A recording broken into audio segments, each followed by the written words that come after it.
Wysteria, energy, twister.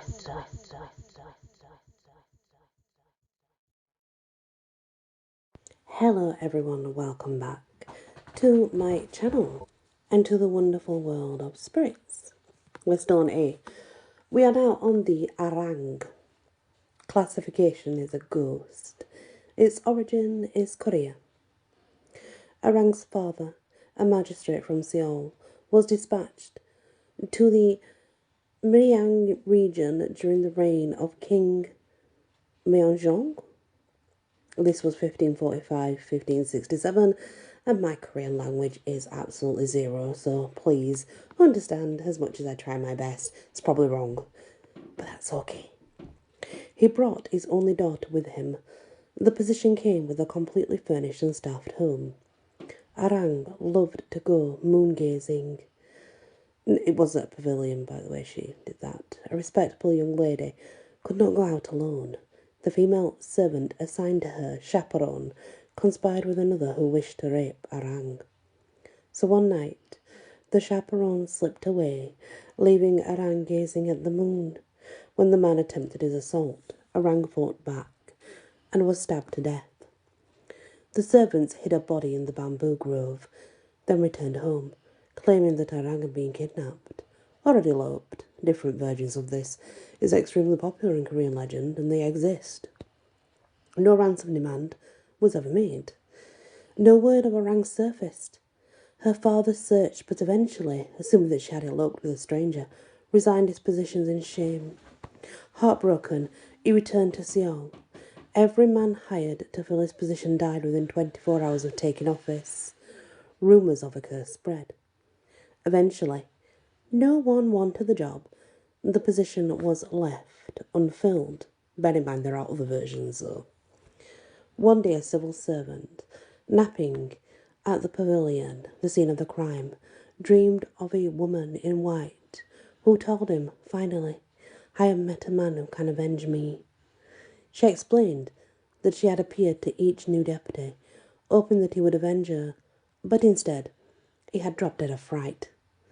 There was no curse. The ghost meant no harm. All the men were just so terrified of her, their hearts literally stopped. Or at least this is what she claimed. The civil servant asked Arang to identify her murderer, but she just waved a red flag and disappeared. When he awoke, he asked for and received the position vacated by Arang's father. The first thing he did was obtain a list of all his employees, including household staff. Nothing that one man was named, red flag, and he had him interrogated. Eventually the servants confessed. Arang's body was found, the knife still in her breast. Proper funeral rites were arranged, and the magistrate who avenged her life, well, he prospered. Arang is invoked to protect young or vulnerable women and to punish rapists. She may also be invoked to encourage malefactors to confess their crimes. The 2007 Korean horror movie, Arang does not retell the traditional legend, but takes inspiration from the old story. Rituals to honour and appropriate Arang are held annually on the 16th day of the 4th lunar month. Offerings are fruit, wine, incense, candles, and pilgrimages to her shrine. Sounds nice. What a lovely ghost. Adat Lili. She's Sumerian. Adat is a dangerous storm spirit from ancient Sumerian, a vampiric succubus who visits men at night. She inspires them to masturbate, and she conceives other demons from men's nocturnal emissions. She's very ancient. Surviving information is limited and quite unclear. She may be an ancient incarnation of Lilith, Lilith's handmaiden, or a very closely related spirit. If anybody knows who Lilith is, it's probably not correct that, because Lilith's not a vampiric succubus. She's not, but anyway, people say she is, but I don't believe it to be. The next one is Ardoksho. Bactrian Kushan is the origin. The Kushan Empire once stretched from Afghanistan to northern India for several centuries in the early Common Era. It controlled trade routes between East China and West Iran, the Middle East, and Rome. This seems to be where our Daksha originates, but arguments are also made that she comes from Iran. Our Daksha is a goddess of abundance, sometimes identified with Hindu goddesses. Her image appears frequently on Kushan coins. Carrying a coin with our Daksha's image allegedly attracts money, abundance, and good fortune, or at least that's what legend says when there were coin dealers at that time. She is depicted as a majestic woman seated on a throne, attributed to cornucopia. And again, she comes under a goddess, so I guess, though they are goddesses, some of them are classed as spirits rather than gods or goddesses. So it does vary. Organte, silver, classification Arthurian.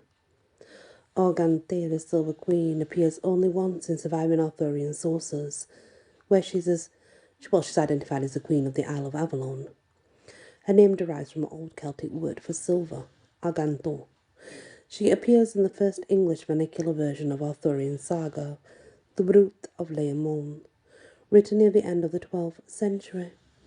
Layamon, an English parish priest, lived near the Welsh border by the Severn River. He wrote for a popular audience rather than an exclusively scholarly or noble one.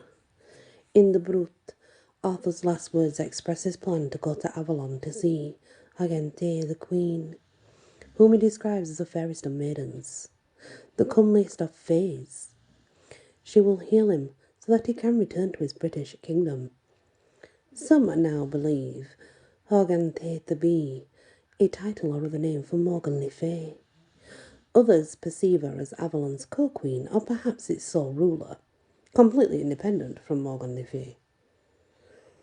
The next spirits is Arhats, worthy ones, destroyers of the enemy. The Arhats were 6th century BCE disciples of the historical Buddha. Arhat is a Sanskrit name for the category of spirit.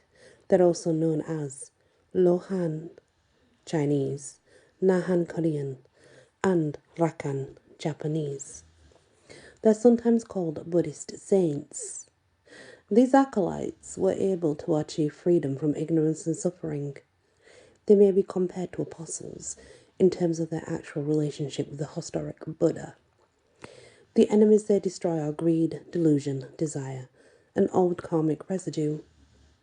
In the Buddhist spiritual hierarchy, Buddhas are at the pinnacle, followed by Bodhisattvas and then Arhats. Bear in mind that is Bodhisattvas, Bodhisattvas, and Bodhisattvas. It depends who you're talking to and how they say it, to be honest. Many find the Arhats to be most approachable.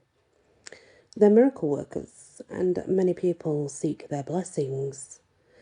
So, they're not a bad spirit. They're actually quite good.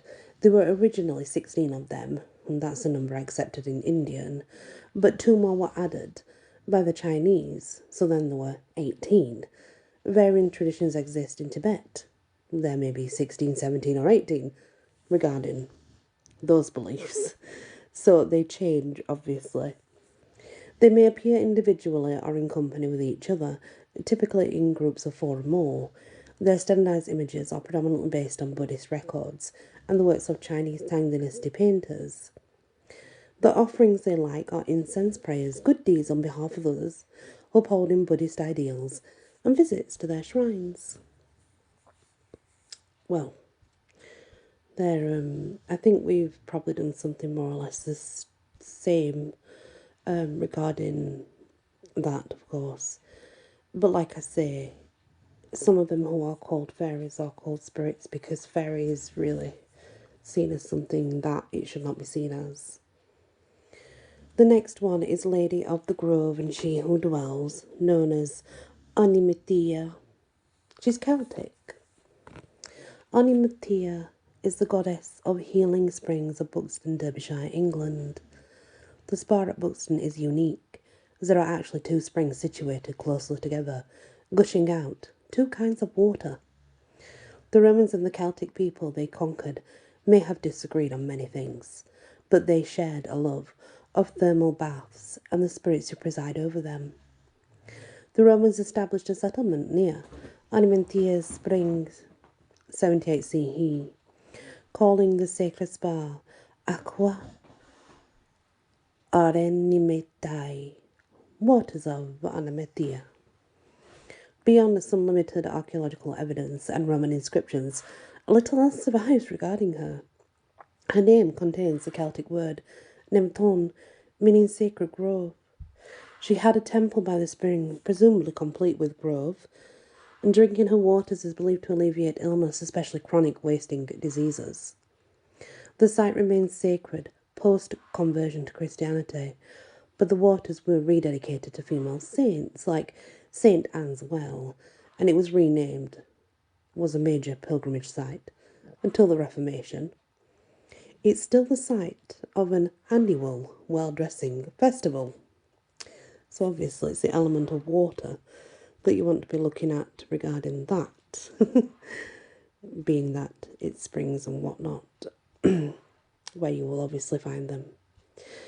And, you know, not the first time I've probably told that, but still it's just in more detail here.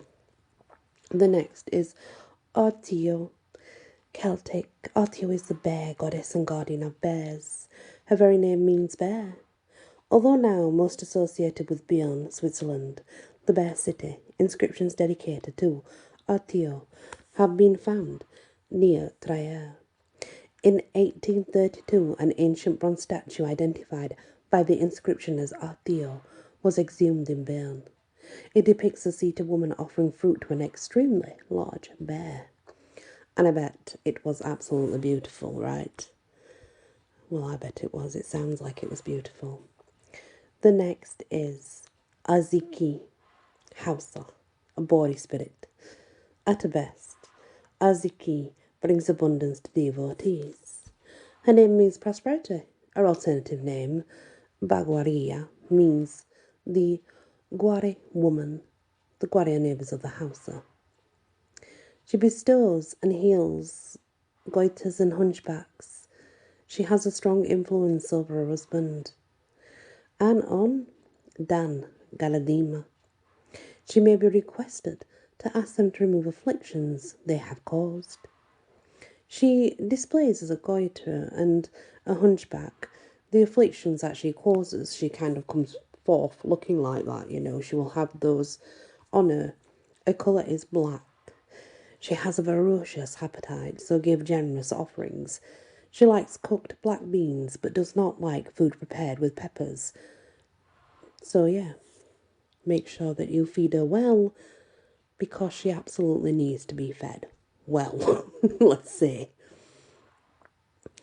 The next is As Esaya, the Old Woman Earth, which is also known as Primordial Woman, which is what I know her as. But she has been called Abariwa as well. In the West, this primordial woman is best known to the mother of Anansi, famous Ashanti trickster spirit. However, she is the spirit of Earth, the great mother of Ghana, and a tremendously important spirit in her own right. Although she's very powerful, no shrines or temples are dedicated to her. Instead, she is worshipped in fields. Asesiya accompanied enslaved devotees to the Western Hemisphere. She is revered in Guyana and by the Maroons of Jamaica. She must be placated, typically with libations, before Earth is disturbed for any reason, whether planting, digging a grave, or otherwise. It is traditional to lift a coffin up and down 3 times before laying it to rest in the earth, in order to give her notice and time to prepare that this is what's happening. She favours anyone who works in the field may consider her, well, she considers them her children. Those who, work in forests and fields are like her children. She's the mother of dead, the guardian if they're buried within her. She attributes to a mortar and pestle. Her animal is the goat. Her planet is Jupiter. Her element is earth. And the number 8 is her number. Thursday is a sacred day, and traditionally farmers allow her a day of rest. They refrain from using ploughs or sharp tools in her body on that day. This has caused conflict between traditional Ashanti farmers and Christian missionaries who prefer to see Sunday honoured. Devotees of Wysteria do not practice procreation or agriculture on Thursday. They refrain completely from planting. She dwells in ploughed fields and barren wilderness. She may be approached in either place, but must be petitioned outdoors, in physical contact with earth. Libations are poured on earth on a Thursday. If you want to, of course, offer her anything, then that's what you would do. You would go into the earth and absolutely find, well, a place that you find sacred to you. It doesn't have to be a sacred place as much as somewhere you feel at home, where you feel sort of, you will feel it. It's hard to explain, but you'll feel it in yourself, It will be within you. And that feeling that you get, it cannot really be replaced by anything else. It's really just one of those feelings that you can't explain. And that's the best I can say to you, really, because honestly, it's just, you have to sort of work it out for yourself, The next is Astrea, starry one. Astraea is also her other name, goddess of righteous justice. She lived on earth during Greece's golden age, the age of Kronos, but was so dismayed by the evil and lawlessness she witnessed during the Bronze Age that she departed to the heavens.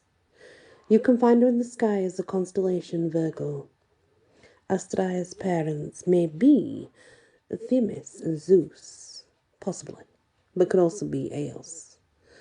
She is closely associated with Dike and Nemesis and other ancient spirits of justice. Some consider her to be the same spirit as Dike, but whether she is or not, who knows. The next is Aswang. Origin: Visayan Islands of the Philippines. The Aswang is a Filipino vampire spirit, a beautiful and by day, bloodsucker at night. Her preferred victims are children, the younger the better, and she is a threat to pregnant women, taking babies right from the womb. Her favourite beverages are blood, and of course it's going to be amniotic fluid that surrounds the baby. The Aswang is feared and blamed for miscarriage and blighted ovum. The Aswang's secret weapon is a long proboscis, the equivalent of a drinking straw. Now, it being a Filipino, I'm not sure if it would be pronounced differently. Proboscis, maybe. The Aswang walks around innocuously during the daytime, scouting for potential victims. Then near midnight flies to their homes. She stations herself on the roof of outdoors and extends her blood-sucking tube from her nose to the woman's navel, through which she enters the womb and sucks out all the fluids. The Aswang can be combated. Visibly pregnant women are discouraged from leaving the safety of their homes after nightfall. Those not yet visibly pregnant are discouraged from revealing their condition to strangers. If she must go out, she should only do so in company of others. The Aswang prefers to sneak attack. If an Aswang draws near, driving copper spikes in the ground prevents her from following, while her intended victim reaches safety. The telltale sign indicating that an Aswang is near is a noise, which has been described as tick, tick, or whack, whack sound. It's audible to anyone, not just the targeted victim. Here's the tricky bit. If the noise is loud and sounds close, the Aswang is still far away. If the sound is faint and sounds distant, that means she's hovering very near. Talismans and amulets prevent the Aswang's attacks. Place a handkerchief or cloth soaked in holy water over the pregnant belly. A rosary placed on the belly or attached to a belt so that it hangs over the belly wards off the Aswang too. The Aswang is inevitably female. The word is now a synonym, though, for witch. But she's not a human witch, but more a spiritual entity. The Aswang causes miscarriage because she's hungry. She may cause death and disease just because she's mean and destructive, or because her very presence is so toxic that she spreads infection. The Aswang does not need physical contact to cause harm. She can attack someone via their shadow. The Aswang has become a popular character in horror entertainment. Beyond the traditional flying vampire witch, Aswang is now a blanket term for all fiends of all kinds. So when we say an Aswang, what we are referring to now is a ghoul that eats human corpses, a were-dog that eats people alive, a blood-sucking vampire, a viscera sucker. It means a lot of things. It's not just one creature. The Aswang comes in many forms. During the day, the Aswang looks like an ordinary woman, except that her eyes burn with strange fire. She is a shapeshifter and can take on many forms. Never work with them. Not very good. Don't do that, okay? The next is Atabai and Atabay and Atabiera, different name she's known by. Taino, classification as Zemi. Atabay is a spirit of fresh water and agricultural and human fertility venerated throughout the Caribbean, including Cuba, Puerto Rico, and Hispaniola, now Haiti and the Dominican Republic. She and her son, Yachahu, were the supreme Taino deities and creators. Atabay controls ocean tides and childbirth. She's petitioned for safe, easy, happy pregnancy and childbirth. She is depicted as a woman on top and a frog below. A sacred creature is a frog. A planet is the moon. I love the moon though, so, you know. The next is Atargatis, the Syrian goddess, or Desierto, the whale of Dea, Philistine. Sumerian, anyway. A fish swimming in the Euphrates discovered an unusual egg floating on the river. They nudged it to shore with their noses. Once on dry land, the egg hatched and Atargatis emerged in mermaid form. Atargatis is intensely proud of her mermaid form, and she's no little mermaid longing for legs. When she bore a daughter in the shape of a human, Atargatis was so surprised and dismayed that she killed her lover, the baby's father, transporting her newborn daughter, Semiramis, to the wilderness. She left her in the care of doves, who fed and attended the baby. Some versions of this legend state that Atargatis then threw herself into the lake, transforming herself into the Greek fish mother, and since that time prefers to communicate with humans through fish. Atargatis was widely venerated. Her primary shrine was a magnificent temple in Syria, northeast of Aleppo, near Euphrates. It was the largest, richest temple in Syria, and eventually was plundered by Romans. Under her Philistine name, Desierto, she had a temple in Ashkelon, now modern Israel. Atargatis counted ancient Israelites among her devotees. She had sacred fish ponds in Crete and Cyprus and a small temple on the sacred island of Delos.